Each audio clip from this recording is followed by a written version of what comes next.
आणि एक महत्त्वाची बातमी आपण बघतोय, अंबेजोगाईमधील शासकीय स्वराती रुग्णालयात बनावट औषधांचा पुरवठा केला जातोय।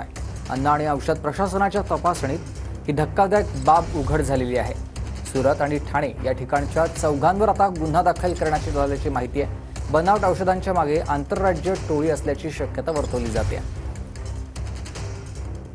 नागपूरवाल्याकडनं आम्हाला पत्र आलं, त्यांच्याकडे सप्लाय झालं होतं। त्यांनी पत्र आम्हाला दिलं की ह्याच्यामध्ये असं झालेलं आहे। तर आम्ही स्वतः कळवलं ह्यांना फूड अँड ड्रग डिपार्टमेंट की ह्या ड्रगमध्ये असं स्पुरियस आलेलं आहे।